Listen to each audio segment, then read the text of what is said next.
پاکستان اور بھارت 22 اپریل سے پہلے کی صورتحال پر واپس آ گئے۔ پاکستان اور بھارت میں مستقبل میں بھی کشیدگی ہو سکتی ہے۔ Chairman joint chief of staff committee general Tahir Shamshad کی سنگاپور میں شنگریلا ڈائیلاگ فورم کے دوران گفتگو۔ کہا پہلگام واقعے کے بعد پہلی بار سنتاس معاہدے کو معطل کیا گیا۔ حالیہ جھڑپوں میں میزائل، ڈرون اور لڑاکا طیارے استعمال کیے گئے۔ عالمی برادری کے متحرک ہونے سے پہلے ہی کافی نقصان ہو چکا تھا۔ دونوں ممالک کے درمیان بحران سے نمٹنے کے لیے کوئی مؤثر نظام موجود نہیں۔ دونوں ممالک سرحد پر افواج کی تعداد میں کمی لا رہے ہیں۔ India's unilateral and illegal decisions to hold in abeyance the Indus Water Treaty, which governs the sharing of the Indus Basin's water, is deeply regrettable. Millions of lives must not be held hostage of narrow political gains, and Pakistan will not allow this, never. Pakistan اپنے حصے کے پانی پر کوئی سمجھوتا نہیں کرے گا۔ سنتاس معاہدے کو یک طرفہ معطل کرنے کا فیصلہ قابل مذمت ہے۔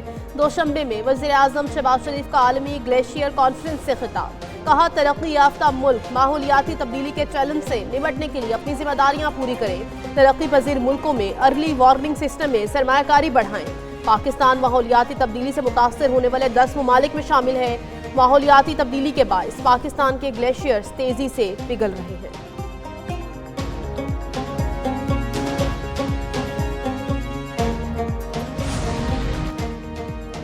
عالمی برادری سنتاس معاہدے کی منسوخی کا نوٹس لے۔ نائب وزیر اعظم اسحاق ڈار کا ہانگ کانگ میں کنونشن سے خطاب۔ کہا سنتاس معاہدے کو یک طرفہ طور پر ختم کرنے کی کوششیں جنوبی ایشیا میں آبی امن کے لیے خطرہ ہیں۔ پاکستان اپنے جائز حقوق کے تحفظ کے لیے ہر بین الاقوامی فورم پر آواز بلند کرتا رہے گا۔ کشمیریوں کو استصواب رائے ملنے تک مسئلہ کشمیر تنازع بنا رہے گا۔ موجودہ حالات میں سفارتکاری، ثالثی مذاکرات اور عالمی تعاون ناگزیر ہے۔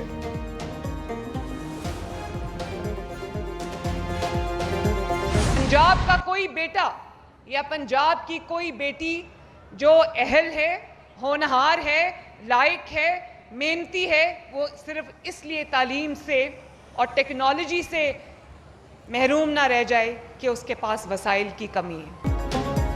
پاکستان کی سلامتی ہماری ریڈ لائن ہے۔ جب قوم سے سپلائی دیوار بن جائے تو کوئی پاکستان کو شکست نہیں دے سکتا۔ قوموں کو میزائل اور بم تباہ نہیں کرتے، قوموں کو فتنہ تباہ کرتا ہے۔ وزیر اعلیٰ پنجاب مریم نواز کا علیہ میں ہونہار اسکالرشپ اور لیپ ٹاپ تقسیم کرنے کی تقریب سے خطاب بولیں۔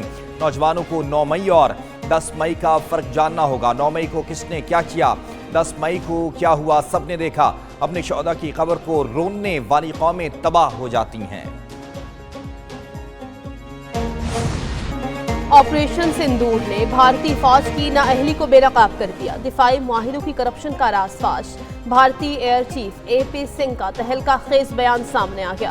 کہا کوئی بھی دفاعی پروجیکٹ کبھی بھی وقت پر مکمل نہیں ہوا، ہر منصوبہ تاخیر کا شکار۔ ایسا کوئی پروجیکٹ نہیں جو آج تک وقت پر مکمل ہوا ہو۔ دفاعی معاہدے تو ہوتے ہیں مگر ہتھیار نہیں آتے۔ جو وعدے پورے نہیں ہونے وہ کیوں کرتے ہیں؟ آپریشن سندور نے واضح کر دیا ہے کہ جنگ کی نوعیت اور حکمت عملی بدل رہی ہے۔ مودی کی ناقص حکمت عملی پر بھارتی رہنماؤں کی کڑی تنقید۔ تلنگانہ کے وزیر اعلیٰ رونیت ریڈی نے کہا مودی سے سوال ہے کہ پاکستان نے حالیہ پاک بھارت جنگ میں کتنے رافیل طیارے مار گرائے۔ جنگ بندی کا اعلان کرنے سے پہلے مودی نے تمام جماعتوں کی رائے کیوں نہیں لی؟ مودی طیارے تباہ ہونے کی حقیقت عوام سے کیوں چھپا رہے ہیں؟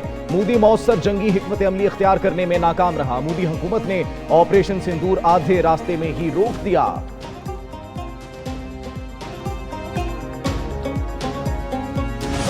پاکستان کی مضبوط معاشی ساکھ سے متاثر روس کا پاکستان میں بڑی سرمایہ کاری کا معاہدہ۔ پاک روس معاہدے سے خطے میں بھارت کا اثر و رسوخ شدید خطرے میں پڑ گیا۔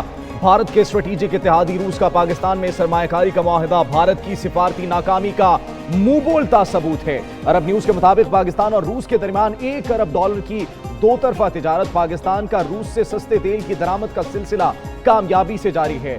پاکستان اسٹیل ملز کے 700 ایکڑ پر جدید روسی ٹیکنالوجی سے نیا پلانٹ تعمیر کیا جا رہا ہے۔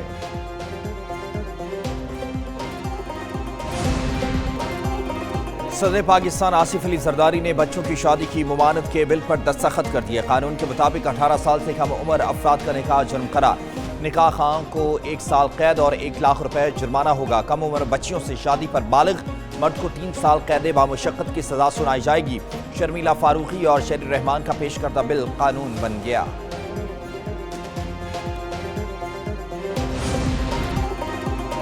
زائد المیعاد شناختی کارڈز پر جاری تمام سمز کو فوری بلاک کرنے کا فیصلہ۔